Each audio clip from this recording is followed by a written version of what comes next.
O'zbek xalqi insonparvarligi bilan olamga mashhur.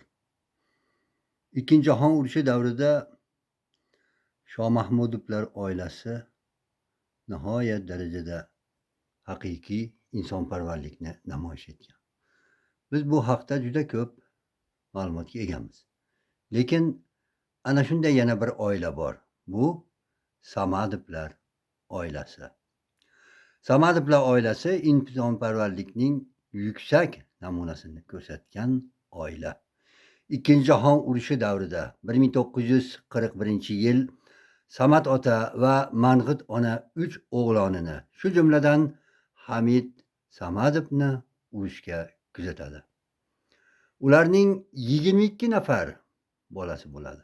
Hamid Samadov mardonavor janglarda jasoratlar ko'rsatgan va urushdan so'ng turli millatlarning farzandlarini asrab olgan.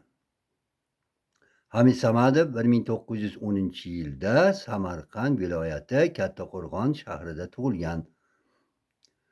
1988-yilda vafot etgan. Ikkinchi jahon urushida Moskva ostonalarida jang boshlagan.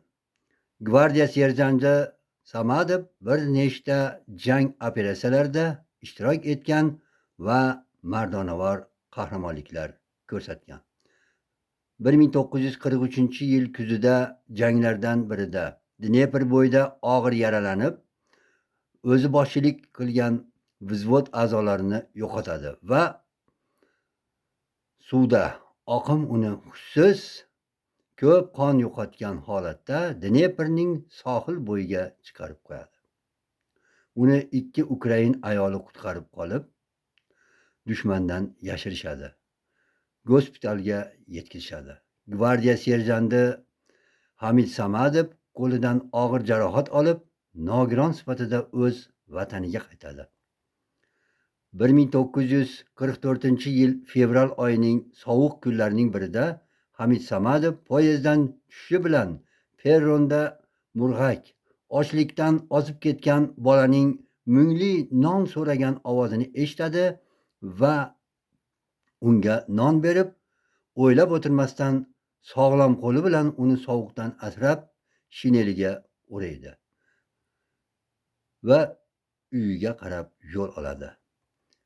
Hali uylanmagan Hamid Samadov urushdagi ayanchli manzara va kunlarni ko'rib, bag'rikeng qalbi bilan o'z uyida 13 nafar turli millatga mansub bolalarni asrab oladi.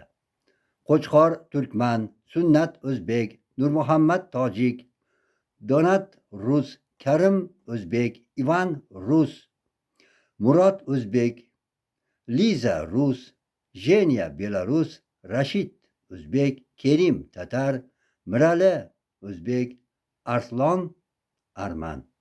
Ana shunday farzandlarni asrab olib g'amxo'rlik qiladi. Hamid Samadov zaxiradagi polkda mehnat faoliyatini davom ettiradi. Sanobar ismli qizga uylanadi. 13 farzandni o'z farzandidek qabul qilgan Sanobar ham haqiqiy o'zbek ayoli timsolida namoyon bo'ladi. Samadovlar oilasida 6 farzand dunyoga keladi va 19 farzandli oilaga aylanishadi. Bolalarni tarbiyalashda Hamid Samadovning ota-onasi Samad ota va Mang'it onaning mehri beqiyosdir. Hamid Samadov urushdagi va urushdan keyingi jasoratlari uchun orden va medallar bilan mukofotlanadi. Gvardiya serjanti Hamid Samadov haqida ko'p maqolalar gazeta va jurnallarda chop etiladi. Bir nechta video filmlar suratga olinadi. Jangdagi qahramonliklar va urushdan keyingi bag'rikenglikning bir insonda namoyon bo'lishi takrorlanmas va noyob tarixiy voqea sifatida kelajak avlod uchun o'chmas iz qoldiradi.